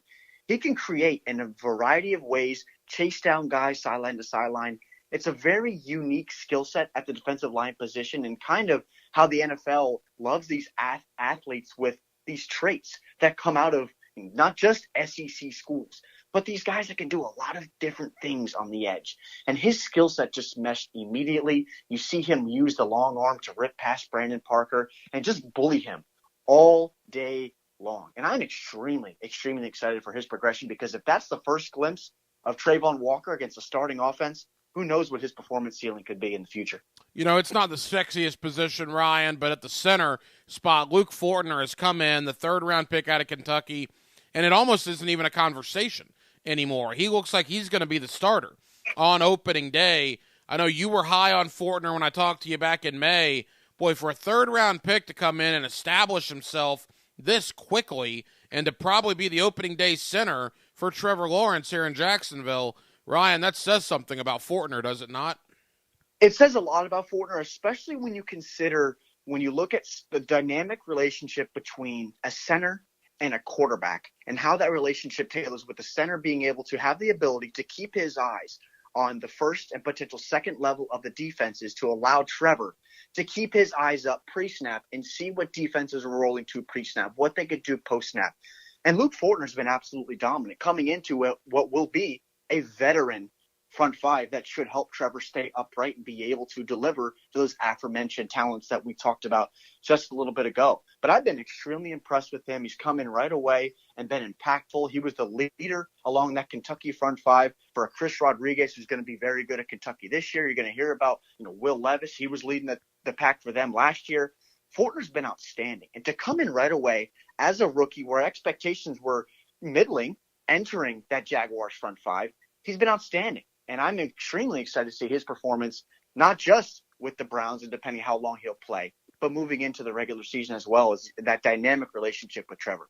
Couple of more for Ryan Fowler of the Draft Network. Ryan, in the interest of fairness, a couple of rookies last week in Canton looked like they struggled a little bit. To be expected, Chad Muma did not have a good night at the office. Look, it was his first game.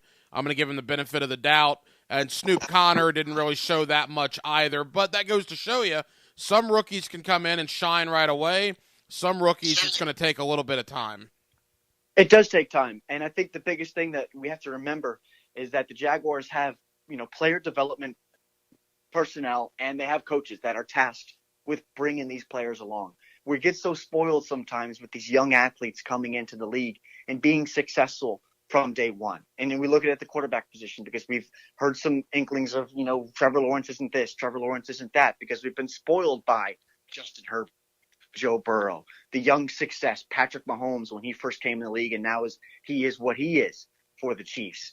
But these guys, these young talents, you have to be developed. I was very high on Chad Muma coming out of school. Not many knew who he was as a standout at Wyoming.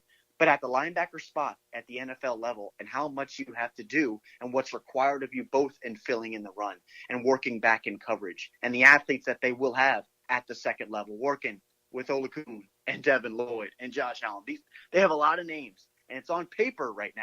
But once Chad begins to progress into his ability, the game slows down for him. As linebackers, we talk about it in the industry a lot. It's slow until you know. And once he trusts his eyes and allows him to just play at the speed that he played at Wyoming, he's going to be a dynamic playmaker at the second level. So just give it time. Ryan, you work for the Draft Network. You write for the Draft Network. You also follow the Washington Commanders. Boy, that'll get hard. I'll have to get used to that. The Washington Commanders very closely. Of course, that's the Jaguars' opening day opponent on September 11th. The thought in Commander camp, I know you've been keeping track of it. You've probably been out there a couple of times. From afar, we're looking at the Chase Young situation coming off an ACL. We're looking at reports that maybe Carson Wentz struggling a little bit with that new offense. What is your thought on Washington as we're about a month away from that season opener? Yeah, we'll start with Chase, as obviously he is the face of the franchise alongside Terry McLaurin on that offense, and it's going to be a massive loss depending how long he's actually out, because of right now he is out for that week one matchup. Now, granted, the amount of first-round picks that Washington has on that front four has been heralded for years. But just yesterday, Rivera fired Sam Mills, the defensive line coach that made some waves around the league, just because of the impact that Rivera understands that this front four has to have for Washington to eventually reach the performance ceiling.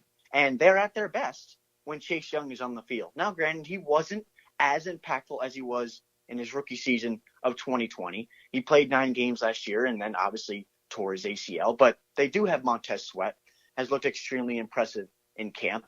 They do have Daron Payne and John Allen, who played like an all-pro last year, and they drafted Fedarian Mathis out of Alabama in the second round, who really, in my opinion, was lower on my board. But that Alabama pipeline to Washington has proved fruitful again this year, and he will be a nice rotational piece. But Chase Young is Chase Young, and they drafted him number 2 overall for a reason, for him to come in and be a dominant game wrecker to pair with Montez Sweat and develop into that dynamic edge tandem that they hoped they would be. They haven't been that yet, and they can't reach that level until he's on the field. So for now, this is a long-term vision for Ron Rivera and the individual that I spoke to inside that building. It may not be, Chase Young may not be out just weeks 1, weeks 2, weeks 3. It may be longer because this is a long-term project, and he is still very, very young. Now, on the opposite side of the ball for Carson Wentz, the inaccuracy issues, I'm not going to make too much a big deal about it. It was a little bit of T-shirt and shorts. It's not like he was with Frank Reich, who was in Philadelphia, and then going to Indianapolis. This is a brand new offense that he's learning under Scott Turner. What he's looking at pre-snap, what are his hot reads, his audibles, a lot of different things that he has to learn from the neck up. Hasn't learned yet, and he's still progressing. And his rapport with the receivers, all new wideouts on the outside. And he hasn't worked with Terry McLaurin that much because obviously we know that Terry held out for his contract extension. And he's got young faces on the outside. De'Ami Brown. They drafted Jahan Dotson in the first round out of Penn State. It's going to take time for him as well. However, this could be the last year for Carson Wentz to prove that he's not only a starter in this league, but he could be a potential backup for someone else if it does not work in Washington this year. So there's a lot of question marks. They have talent on paper to compete, but individuals in Washington and the fans of the Burgundy and Gold are overlooking this Jacksonville roster. And it's a roster that is deep, it's young, it's talented, it's going to play fast. And if we know Doug Peterson, he's going to get his guys right for week 1. Yeah, schedule makers have a sense of humor. Doug Peterson versus Carson Wentz in week 1, Right. and Carson Wentz's Colts career ended because of that performance against Jacksonville in week, 18 last year, Yes. and now here we are on opening day. Ryan Fowler of the Draft Network. Ryan, we got 90 seconds. Leave us with this. I know you're always looking ahead with what you do at the Draft Network. We got a couple of quarterbacks here in the state of Florida that a lot is expected, both at Miami and at Florida with Tyler Van Dyke and Anthony Richardson. A lot of your colleagues nationally really like both guys. What's an early thought, a Cliff Notes version from you on Van Dyke and Richardson coming into the 2022 year? I will start with Richardson, who is one of the most dynamic athletes. It doesn't matter the position in college football. I think for me, he's going to be a top 20 pick at least in my mocks as we move forward into the spring. I know it's early. There's a lot of games to be played, a lot of production that he needs to have in the SEC. But the NFL bets on traits, and you draft good players. And Anthony Richardson is a dynamic talent that can sling the ball downfield. He's got a bazooka on his shoulder and can run with the best of them. He's a Ferrari, is really what he is. And then for Tyler Van Dyke, he's not a name that is the sexiest name. He doesn't have the skill set of a CJ Stroud or an Anthony Richardson or even a Malik Cunningham and his dual threat ability at Louisville. But Tyler Van Dyke is someone that's going to generate a lot of buzz, just considering Josh Gaddis is now his offensive coordinator coming down from Michigan. Is going to extrapolate that offense even further and really expand that playbook and allow Tyler to develop as a passer. So 2 names to definitely pay attention to as we move forward to the draft, because April's going to be here sooner rather than later. Ryan Fowler does a terrific job at the Draft Network, and he's always kind enough to join us here on 1010XL in Jacksonville. Ryan, always enjoy the conversation. Let's do it the week of the opener, Jacksonville and Washington, as we'll preview week number 1. Sounds great. Appreciate you having me, Ryan. The Frangie Show. We stand for something.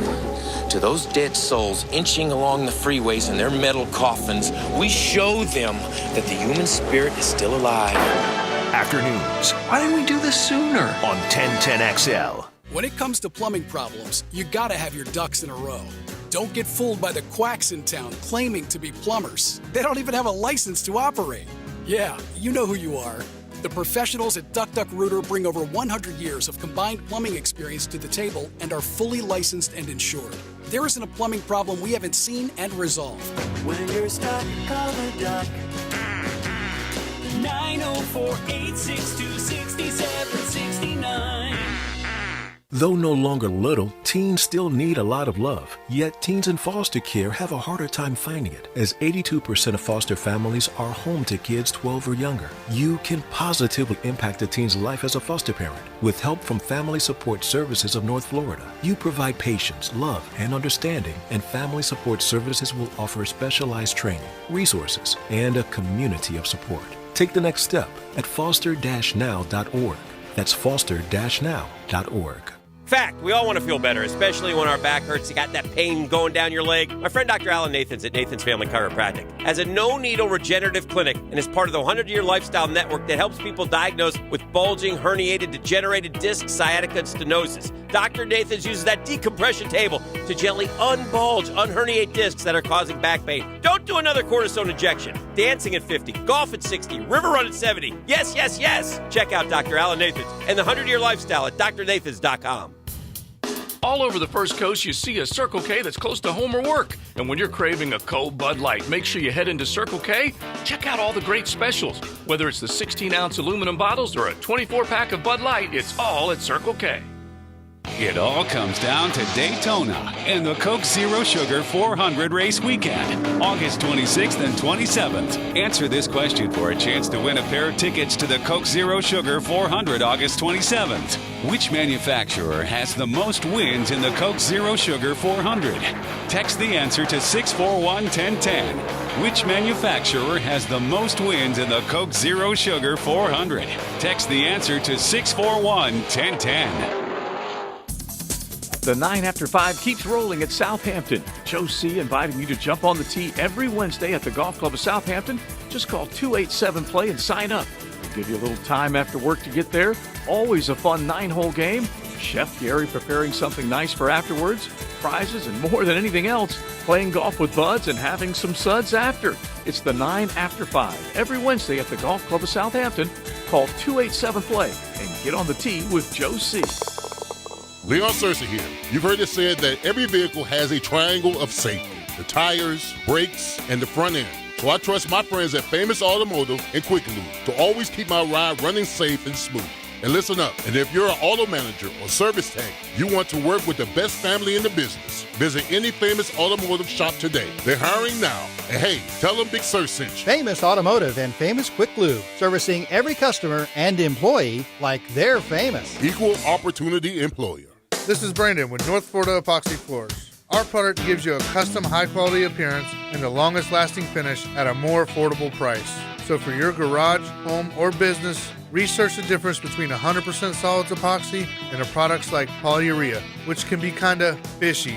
Our epoxy includes a moisture vapor barrier, essential in Florida, so your North Florida epoxy floor looks great and is warranted with no fine print. Get a free estimate at northfloridaepoxyfloors.com. Hayes Carline here for Claude Nolan Cadillac, and guess what? New cars are starting to arrive, ready to be bought off the lot. So take advantage of available luxury SUVs, 2022 XT4, XT5, and the 3-row XT6. Need your car repaired? Claude Nolan has a body shop that can handle all makes and models, from a dent to major damage, and you don't have to go where your insurance company suggests. So get down to Claude Nolan Cadillac today. Tell them Hayes sent you. Begin your lasting relationship. Claude Nolan Cadillac, off JTB and Southside. And now that the kids are back at school, you can see the beating your house is taking. Carpets, tile, grout, and even the sofa needs some cleaning. If your home needs some cleaning, give Zero Res a call. Right now, get 50% off tile and grout ceiling. Zero Res, spell it forwards or backwards. It's the right way to clean. Kick off this fall on the links at Junior Achievement's annual Golf Classic at San Jose Golf and Country Club. For more than 11 years, the funds raised support JA's efforts to help inspire and prepare our youth to succeed in a global economy. All participants enjoy on-the-green breakfast, lunch, drinks, post-play reception, awards, contests, prizes, and much more. To play or sponsor, contact Stephanie Saman at janfl.org or call 398-9944, extension 231. Get your news and notes from the swamp. Alligators ornery cause they got all them teeth. I'm Lauren Brooks. Join me for the Gator Report on 1010XL as I break down the latest storylines in Gator Nation. Wow! Brought to you by Darling's Plumbing, where quality counts. This 1010XL 92.5 FM hour is powered by Anajar and Levine Accident Attorneys. Call 904-600-4000. That's 904-600-4000. Now, another interview on the Farah and Farah phone line. Brought to you by the Accident Attorneys at Farah and Farah. Back here on 1010XL and 92.5 FM in the city of Jacksonville. It is a Thursday evening. We are glad you are with us. The Jaguars and the Browns tomorrow night. The game can be heard right here on 1010XL, the home of the Jacksonville Jaguars. Let's get the Cleveland side of things. Let's head to Cleveland, Ohio. Scott Petrak, BrownZone.com. He's our guy up in Cleveland, and he's always kind enough to join us here on 1010XL. Scott, how are you, man? I'm good. How you doing? Hey, Scott, we are good, buddy. Thank you for the time. And, look, preseason game 2 for the Jaguars. We're going to see some of our starters tomorrow night. We were a little bit taken aback that Deshaun Watson looks like he's going to start tomorrow night for Cleveland. What was the reaction from you guys in the media up there when that announcement came down earlier this week? Yeah, he's going to start and probably play a couple of series, assuming he doesn't get suspended for the whole season indefinitely, and then the NFL bans him from playing. That's still out there as a possibility, but the Browns are planning to start him.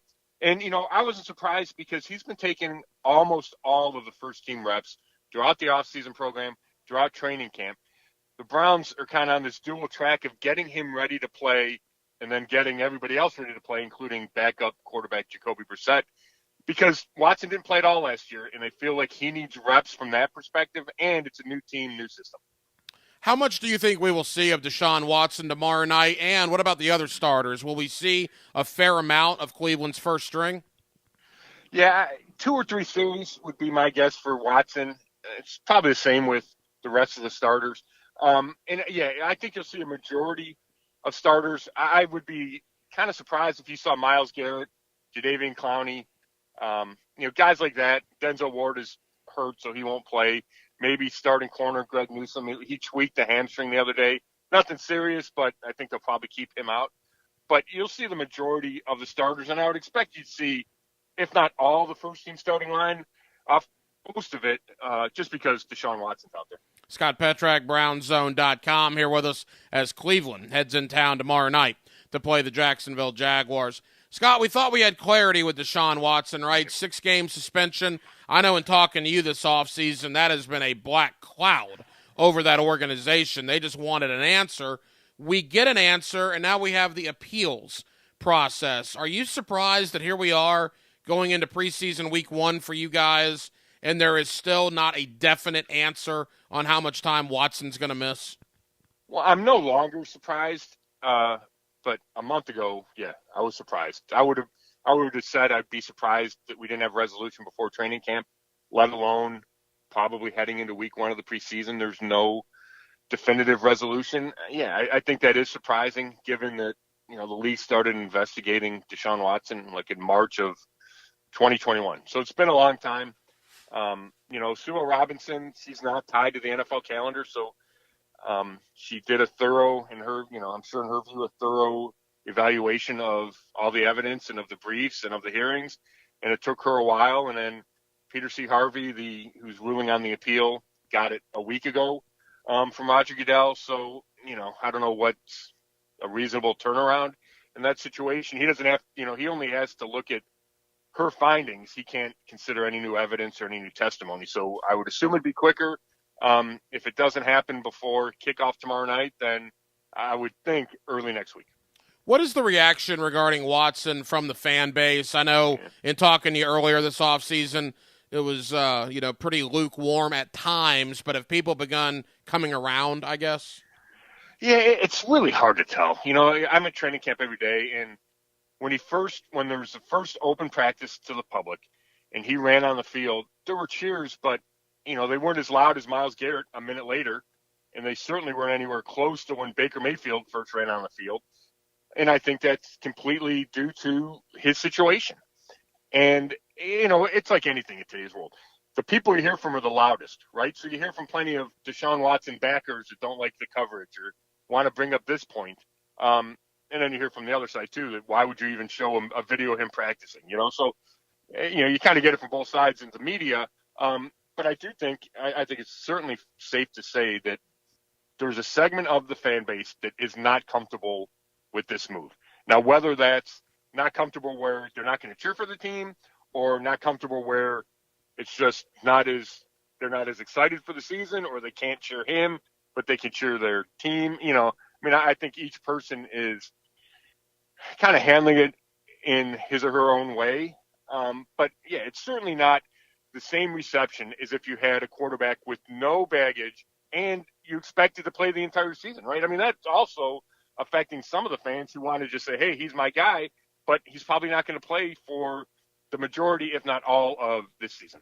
Scott Petrak, BrownZone.com. Scott, from an outside point of view, Deshaun Watson appears to be saying all the right things. His teammates appear to be saying all the right things. From a team standpoint, it doesn't look like there's any distraction. Would that be accurate? I don't know. You're right about the teammates and the coaches saying the right things. Control the controllables, and Deshaun's here early, and it looks like he's focused on the field. But that's all we're talking about, right? That's what we ask the coach about almost every day. We ask teammates about it when it has nothing to do with them. So I do think it's still a cloud. I think this uncertainty isn't good for anybody. You just want to know, right? You want to know if he's out 6 games. You want to know if he's out 12 games, if he's out 17 games, whether he can continue to practice or not. Those are all big things. I mean, we know how the NFL works, right? Coaches obsess over the tiniest things. Well, the availability of your starting quarterback is well beyond tiny. So to pretend like it's really not a factor, I understand why they do it, but I just don't think it's real. You look at that roster, Scott, and you follow it every day. You're there every day, as you said. The roster looks good. I mean, I know they've had some losses, but overall, that's a good Cleveland Browns team. Can they compete if they're not with Deshaun Watson for half of the year or even the entire year? Can they still, get to that 9-10 win threshold? Yeah, it depends. I don't want to give you a lame answer, but if it's 8 games, then I think yes. Then I think they can tread water with Jacoby Brissett. The softest part of the schedule is the first 4 games. I do think they can, turn to the running game and the defense and say, okay, that's how we're going to win. If it's, 10, 12, 17, I think that just becomes really difficult to do in a conference loaded with big-time quarterbacks, right? Your quarterback's going to have to win some games and make some plays late. And I'm not saying Jacoby Brissett can't do that, but, the Browns obviously would have much more confidence if it were Deshaun Watson. So, I wouldn't write this team off without Watson, but I would not pick him to go to the playoffs. And it also brings up then, if he's gone for the whole year, do they try to make a move for Jimmy Garoppolo? And to me, that they would be forced to, because you can't give up on this season. The roster is just too talented. Wow. All right. So wait a minute. I didn't even think about that. So they spent $250+ million on Deshaun Watson, and you're saying if he's suspended for the year, there's a chance they could get in the Jimmy Garoppolo sweepstakes. That's really interesting. I certainly do. I just think, you talk about the roster. Myles Garrett gets a year older, right? This league, guys just don't pick up the same the next year. Things change.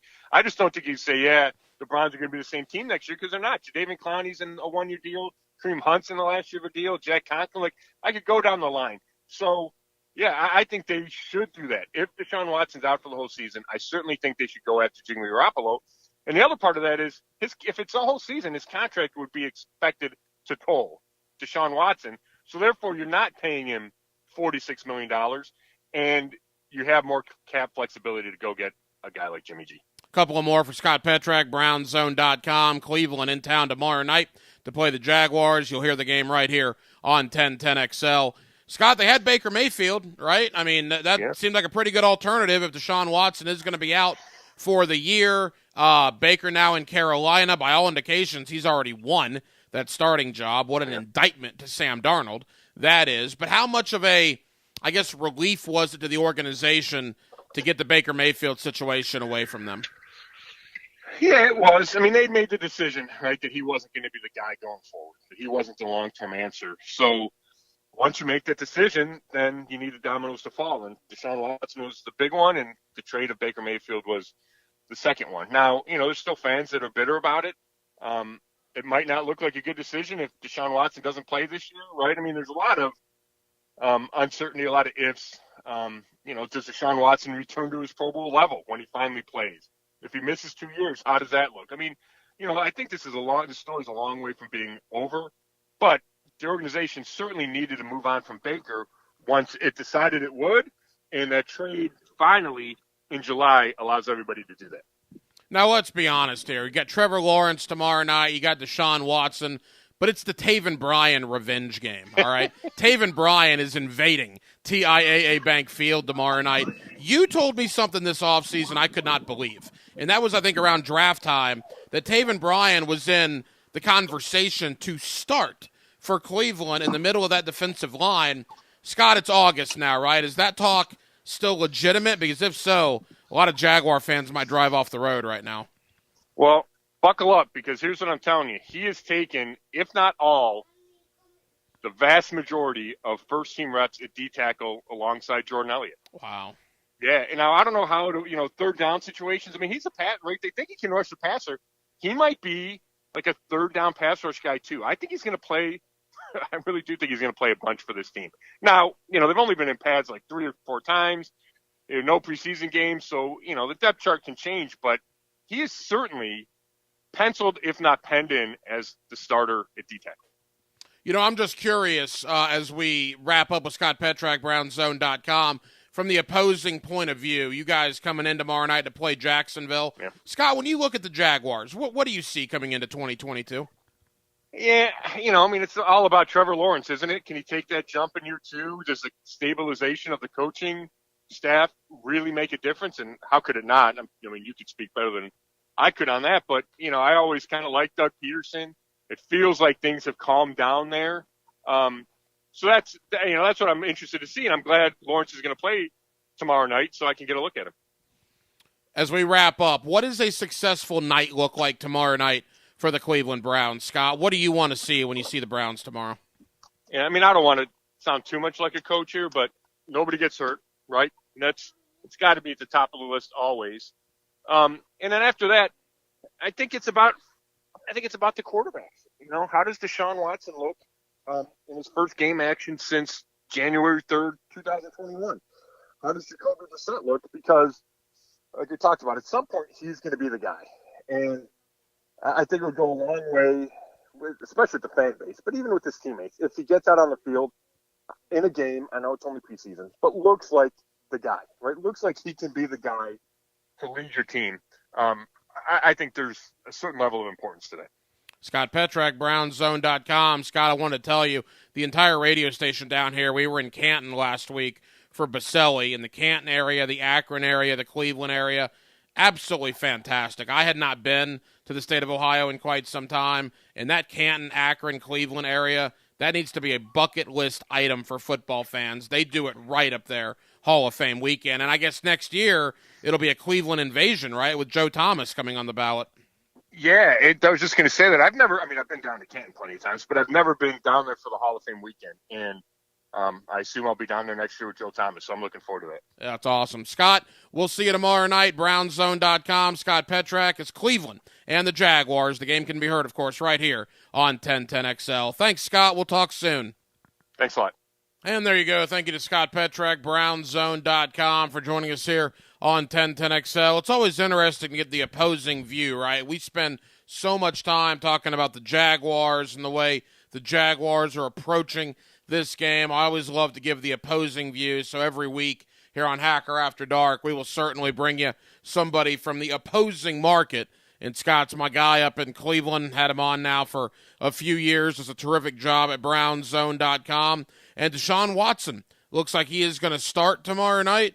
We'll see how long he plays. We'll see how long a lot of the Browns starters play. Scott said, maybe not Myles Garrett or Jadeveon Clowney tomorrow night, but he does expect at least most of the starters to get in there at least a little bit. So the Jaguars and the Browns tomorrow night. Of course, that game will be heard right here on 1010XL and 92.5 FM. So no Hacker After Dark tomorrow, but of course we will be back on Monday to break it all down. And that'll pretty much do it for a Thursday night edition of Hacker After Dark. Thank you guys for hanging out with us here on 1010XL and on 92.5 FM. Again, Scott Petrak, BrownsZone.com. Thank you to Sean McIntyre, the head football coach out at Creekside High School in St. Johns County. 2 weeks from tomorrow, the first regular season of the Friday Night Lights postgame show as high school football season gets underway 2 weeks from tomorrow night. You also heard from Ryan Fowler of the Draft Network. Love talking college ball and NFL ball with Ryan Fowler. A lot of Jaguar talk, a lot of Anthony Richardson and Tyler Van Dyke talk in that conversation, and then really enjoyed having Alex Scarborough of ESPN.com on Hacker After Dark tonight as he wrote a really good piece on the steps Billy Napier is taking to rebuild the Florida football program. If you missed that conversation, it's on 1010XL.com's On Demand, and you can go check out Alex's story on the college football page there at ESPN.com. That'll do it for the week here on Hacker After Dark. Again, off tomorrow night as the Jaguars and the Browns game will be on. Frank Frangie, Jeff Lageman, and Pro Football Hall of Famer Tony Baselli will have the call for you tomorrow night for Jacksonville and Cleveland. Thank you to Dylan Denmark for producing it. Dylan, great job as always. I'm the Hacker Ryan Green in Jacksonville. Thank you for spending part of your Thursday evening with us right here on Hacker After Dark on 1010XL and 92.5 FM. Training camp is here, and 1010XL is there. The players, the drills, even the turf. Let's do it. Training camp coverage is brought to you by Kingfish Pest Control and Roland Leash Plumbing on 1010XL. Maximize the beauty of your home with custom-made windows and patio doors from Renewal by Andersen. Right now, buy 4 windows or patio doors and get the 5th free. Plus, no money down, no payments, and no interest for 12 months. Visit rbafla.com for details. Offer expires August 31st. Restrictions apply. Renewal by Andersen, the official window and door replacement company of the Jacksonville Jaguars. License CGC 1527613. Imagine kicking back with a cocktail and enjoying beautiful views of Riverside, the St. Johns River, and downtown. You can do just that from the rooftop bar at Black Sheep in historic 5 Points. Happy hour is Tuesday through Sunday from 4 to 7 p.m. For all you night owls, enjoy nightcap specials on Friday and Saturday from 10 p.m. to midnight. Snack on some delicious offerings from the bar menu like fried green olives or the famous Black Sheep Burger. Make your next happy hour at Black Sheep. With your home value up again, you are sitting on a pile of money. Don't just let it sit there. Use it. Hey, it's Prosser here for my friends at Loan Pronto. Introducing Loan Pronto's Equity Line of Credit program. You don't have to refinance, but you can access up to 97% of your home's value. Get cash now to pay off all your credit cards or do that home improvement project. Get your down payment for a new home or stash away for a safety net. You can get $50,000, even $100,000 or more out of your home, and the payments are crazy low. Think what you can do with $100,000 right now. Loan Pronto makes unlocking your equity easy, and they can probably